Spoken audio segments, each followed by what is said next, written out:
Hello learners, welcome to Think Guild YouTube channel. Learners, इस video के अंदर हम बात करने वाले हैं ओरल लैंग्वेज राइटिंग और रीडिंग को किस तरह से डेवलप करती है।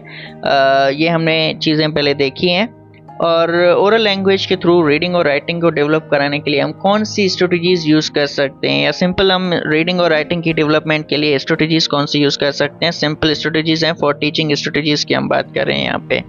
सो वन बाय वन देखते हैं चीज़ों को।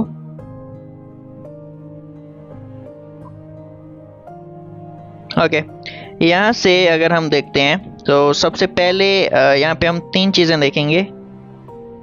Strategy name, what is it, वो है क्या स्ट्रेटजी, उसके अंदर होता क्या है, और हाउ इट हेल्प्स, हेल्प कैसे करती है ये हमारे पास। अच्छा, ओरल लैंग्वेज डेवलपमेंट की हम बात कर रहे हैं, ओरल लैंग्वेज से रिलेटेड हम बात कर रहे हैं। सबसे पहले हमारे पास स्ट्रेटजी है रीड अलाउड्स विथ डिस्कशन।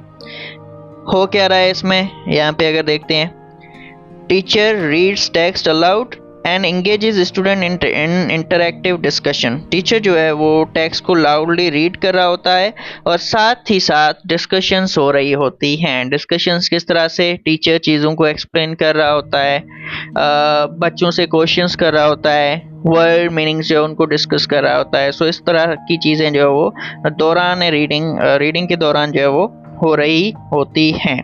सो ये हमारे पास एक स्ट्रेटजी है, read alouds with discussion. Teacher loudly चीज़ों को रीड कर रहा है और साथ ही साथ डिस्कशंस के अंदर भी इंगेज्ड है। कॉमन स्ट्रेटजी है हमारे पास, एक यूज़ होती है मोस्टली। ये हेल्प हमारे पास किस तरह से करी, अगर यहाँ से चीज़ों को देखते हैं।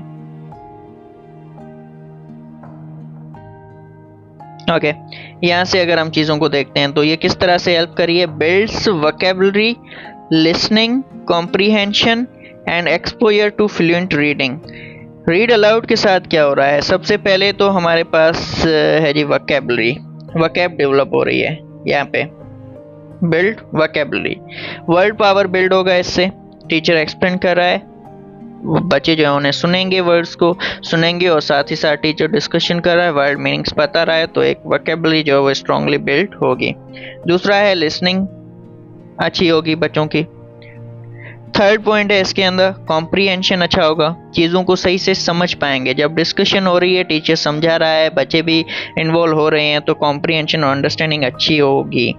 और बच्चे जो हैं वो ये सीखते हैं कि फ्लुएंट रीडिंग किस तरह से की जाए। टीचर रीड कर रहा है तो बच्चे उसको ऑब्जर्व कर रहे होते हैं, ऑब्जर्वेशन के साथ साथ वो देख रहे होते हैं कि टीचर किस तरह से पढ़ रहा है, और बच्चे जो हैं वो टीचर को कॉपी करने की कोशिश करते हैं, इमिटेट, उसके जैसे ही पढ़ने का, उसके जैसा ही बिहेवियर रखने का सोचते हैं, ट्राई करते हैं। सो ये हमारे पास है first strategy, read alouds with discussion. इसके अंदर हमने देखा ये है क्या और किस तरह से हेल्प कर रही है। सेकंड हमारे पास स्ट्रेटजी है थिंक पेयर शेयर, अगेन एक कॉमन स्ट्रेटजी है। ये हमारे पास क्या है, स्टूडेंट्स थिंक इंडिविजुअली, सबसे पहले स्टूडेंट्स कुछ सोचते हैं, डिस्कस विद द पार्टनर, फिर वो चीज़ पार्टनर के साथ डिस्कस करते हैं, then share with the group, और फिर जो है वो पूरे ग्रुप के साथ या पूरी क्लास के साथ शेयर करते हैं बातें। लाइक हमने कोई टॉपिक दे दिया, उस टॉपिक पे इंडिविजुअल दो पेयर के अंदर जो बच्चे थे उनको हमने सेट किया, पेयर के अंदर रखा। अब दोनों बच्चे इंडिविजुअली पहले सोचेंगे, फिर उससे अपने पार्टनर के साथ करेंगे डिस्कस उस चीज़ को, जो भी चीज़ उन्हें कही गई थी, जो भी एक्टिविटी या टास्क उन्हें परफॉर्म करने के लिए बताया गया था, उसको डिस्कस करेंगे। डिस्कस करने के बाद वो आएंगे और पूरी क्लास के सामने वो शेयर करेंगे। जैसे कि हमने रीडिंग के लिए टेक्स्ट दे दिया, एक लेसन था, रीडिंग के लिए दे दिया दो बच्चों को पेयर में, दोनों ने अलग अलग रीड किया, फिर उन्होंने क्या डिस्कस किया, इसकी ये मीनिंग्स हो सकती हैं, ये इसकी पॉइंट्स हैं। उसके बाद वो आते हैं और क्लास के सामने उस लेसन को एक्सप्लेन करते हैं। तो ये हमारे पास एक थिंक पेयर शेयर स्ट्रेटजी आ गई। ये हेल्प किस तरह से कर रही है, यहाँ पे अगर देखते हैं, इनकरेजेस, पहली चीज encourages verbal reasoning, reasoning develop होती है।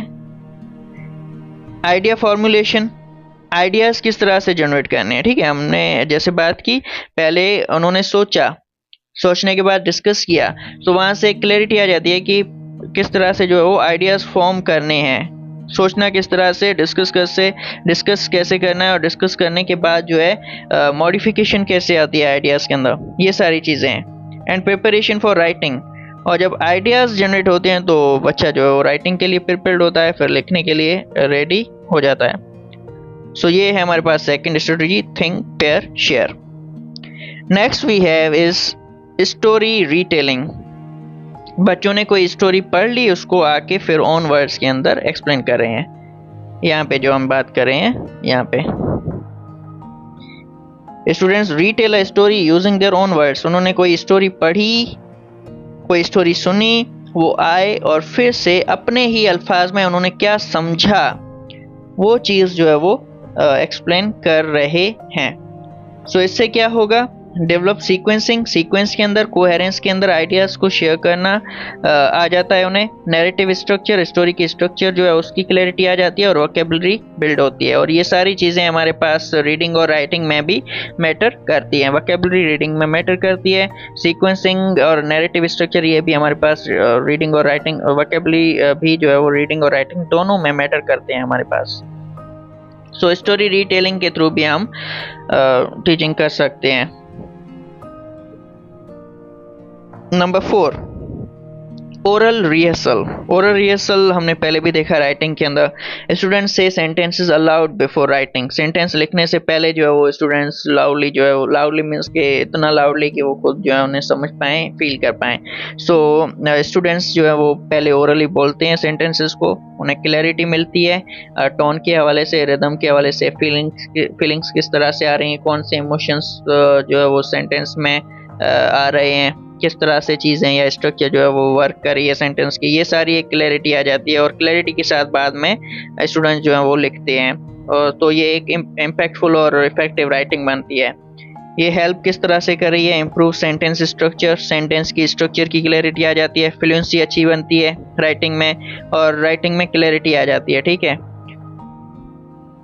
और इस चीज़ का रीडिंग से भी इम्पैक्ट है। रीडिंग में भी सेंटेंस स्ट्रक्चर्स को समझेगा बच्चा तो इजीली जो है वो फ्लुएंटली जो है वो रीडिंग कर पाएगा। देन नंबर 5 स्ट्रेटजी है हमारे पास इंटरएक्टिव राइटिंग। इंटरएक्टिव राइटिंग क्या है, teacher and student compose text together orally and in writing. Orally और राइटिंग जो है वो टीचर और स्टूडेंट जो है वो एक दूसरे से इंटरेक्शन करते हुए लिख रहे हैं। ये इस तरह से भी हो सकता है जैसे टीचर कुछ बता रहा है और बच्चे जो है वो लिख रहे हैं, ये भी एक चीज़ हो सकती है इंटरएक्टिव राइटिंग में हमारे पास। ये हो क्या रहा है यहाँ पे, links oral expression to written construction. Orally कुछ जो कुछ भी बातें की जा रही हैं, ओरली जो कुछ एक्सप्रेस किया जा रहा है उसको राइटिंग के अंदर कन्वर्ट करना, कंस्ट्रक्ट करना, ये हमारे पास कॉमन होता भी है। लाइक हम लेसन लिखा रहे होते हैं, टीचर जो है वो बातों को जो बोल रहा होता है, ठीक है, लेसन जो भी सेंटेंसेस हैं वो बोल रहा है और बच्चे उसको सेम को रिटन के अंदर कन्वर्ट कर रहे हैं। इससे क्या है, एक्सप्रेशन क्लियर हो रहा है, सही है, जो बात करने का अंदाज है, एक्सप्रेशन है, वो क्लियर हो रहा है बच्चों का। मॉडल सेंटेंस फॉर्मेशन, और उन बच्चों को जो वो सेंटेंस स्ट्रक्चर्स की भी क्लैरिटी आ जाती है, वो सेंस कर रहे होते हैं कि सेंटेंसेस किस तरह से स्ट्रक्चर हो रहे हैं। सो ये हमारे पास थी स्ट्रेटजी नंबर 5 इंटरएक्टिव राइटिंग। उसके बाद एक यहाँ पे अगर देखते हैं role play and drama. Role play and drama हमारे पास कॉमन चीज़ है। Students act out roles play करते हैं, डायलॉग प्ले करते हैं और सिनारियोज जो है उन्हें सामने करके दिखाते हैं, ड्रामास प्ले करते हैं। सो ये हमारे पास कॉमन स्ट्रेटजी है। ये हमारे पास हेल्प किस तरह से कर रही है, एनहेंसेस एक्सप्रेसिव लैंग्वेज, लैंग्वेज को एक्सप्रेस करना सिखा रही है, उसको इम्प्रूव कर रही है। ठीक है, हमें आइडियाज़ आते हैं कि कैसे हम बेटर तरीके से एक्सप्रेस कर सकते हैं लैंग्वेज को थ्रू डिफरेंट रोल्स के थ्रू, डिफरेंट कैरेक्टर्स को प्ले करते हुए हम कैसे लैंग्वेज को एक्सप्रेस करें। और दूसरा डायलॉग स्किल्स, डायलॉग कैसे डिलीवर करने हैं उसकी क्लैरिटी आ जाती है। And context based vocabulary, context based vocabulary means के रोल प्ले की अगर हम बात करते हैं तो रोल प्ले जो है वो किसी स्पेसिफिक फील्ड या किसी स्पेसिफिक कैरेक्टर के हवाले से होता है और वो किसी स्पेसिफिक प्रोफेशन के हवाले से होता है। तो वो एक स्पेसिफिक फील्ड से रिलेटेड जो वोकैब है, स्पेसिफिक कॉन्टेक्स्ट से रिलेटेड वोकैब है, वो भी डेवलप होती है जो हम बाद में राइटिंग और रीडिंग में बेटर तरीके से यूज़ कर पाएंगे। नेक्स्ट है हमारे पास discussion circles. Discussion circles is about group discussions on specific topics. कुछ टॉपिक्स दे दिए और वहाँ पे ग्रुप डिस्कशंस जो है वो हमने अरेंज करा ली।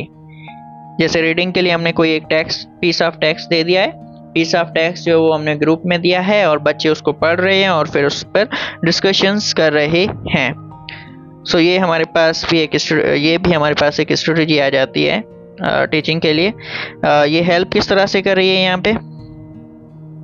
यहाँ से अगर देखें, एनकरेजेस डीपर थिंकिंग। वहाँ पे हम चीज़ जब टेक्स्ट बच्चों को देते हैं तो वहाँ पे वो डेप्थ में सोचते हैं, डीपर थिंकिंग उनकी क्लियर होती है, एक्सप्रेशन उनका क्लियर होता है, और critical engagement with text. Critically जो है वो एंगेज रहते हैं, क्रिटिकली सोचते हैं, क्रिएटिवली सोचते हैं, चीज़ों को अंडरस्टैंड करने की, डिफरेंट पर्सपेक्टिव के साथ अंडरस्टैंड करने का सोचते हैं, और ये उनकी अंडरस्टैंडिंग, कॉम्प्रिहेंशन डेवलप करती है, फ्लुएंसी भी डेवलप करेगी, डिस्कशंस किस तरह से की जाती हैं, एक्सप्रेशन जो है वो किस तरह से किया जाता है, ये सारी चीज़ें क्लियर होंगी जो हम बाद में रीडिंग और राइटिंग में यूज़ करेंगे। नेक्स्ट है हमारे पास जी पिक्चर टॉक्स। पिक्चर टॉक्स के अंदर क्या हो रहा है, students describe and discuss a picture orally. जैसे हमारे पास पिक्चर बेस्ड स्टोरीज होती हैं, तो इस तरह की चीज़ें हम यूज़ करके बच्चों को लिखने के लिए या रीडिंग के लिए हम मोटिवेट कर सकते हैं। स्टूडेंट्स जो है वो डिस्क्राइब करें एक पिक्चर को ओरली, ठीक है, हमने पिक्चर दे दी, उसको ओरली डिस्क्राइब कर रहे हैं। इससे क्या होगा, बच्चों की जो डिस्क्रिप्टिव लैंग्वेज है वो बिल्ड होगी।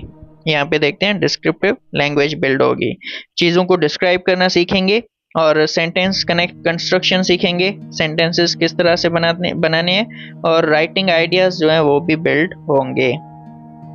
सो राइटिंग के लिए ये एक अच्छी स्ट्रेटजी होगी और रीडिंग के लिए भी अच्छी स्ट्रेटजी होगी पिक्चर टॉक्स।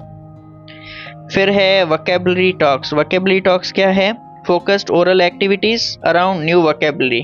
हमारे पास ओरल एक्टिविटीज होती हैं जिनमें हमारा फोकस होता है सिर्फ और सिर्फ वोकैबुलरी को डेवलप करना। ये हेल्प किस तरह से करेगा, अच्छा, वोकैबुलरी टॉक्स की अगर हम बात करते हैं, जैसे कि हम बोलते हैं, लाइक हम ये एक्टिविटी कॉमन करा रहे होते हैं कि हमने एक वर्ड दिया, उसके बाद एक वर्ड चेन को फॉलो कराते हैं। बच्चे जो है वो लास्ट लेटर से शुरू होने वाला वर्ड बता रहे हैं, एक ये हम करते हैं, और दूसरा हम ये बोलते हैं कि इनिशियल लेटर सबका सेम हो, ई से शुरू होने वाले वर्ड्स बताओ। इस तरह की चीज़ें हम करते हैं। सो ये भी ओरली हम वोकैब डेवलप करा रहे होते हैं, जो रीडिंग और राइटिंग दोनों के लिए यूजफुल होते हैं। या फिर डायरेक्ट इम्प्लीमेंटेशन भी कर सकते हैं, वोकैब जो है उसको एक्सप्लेन कर रहे होते हैं। सो ये चीज़ भी हो सकती है। अच्छा, ये हेल्प कैसे करेगी, यहाँ पे रेनफोर्सेस मीनिंग, प्रोनाउंसिएशन क्लियर होती है, मीनिंग क्लियर होती है, and uses of new words को यूज़ कैसे करना है इसकी क्लैरिटी आ जाती है।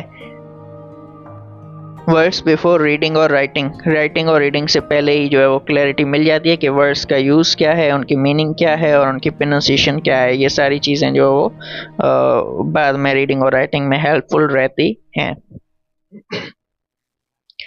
ओके, देन है जी last strategy, shared reading and writing. Shared reading and writing, अच्छा, शेयर्ड रीडिंग एंड राइटिंग से हमारे पास मतलब है कि teacher and students read and write together with oral interaction.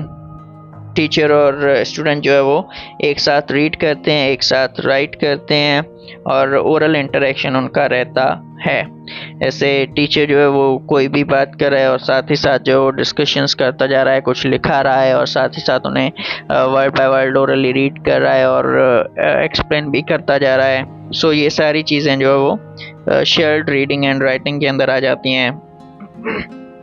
अच्छा, ये हेल्प किस तरह से करिए, हमारे पास strengthens connections between spoken and written language.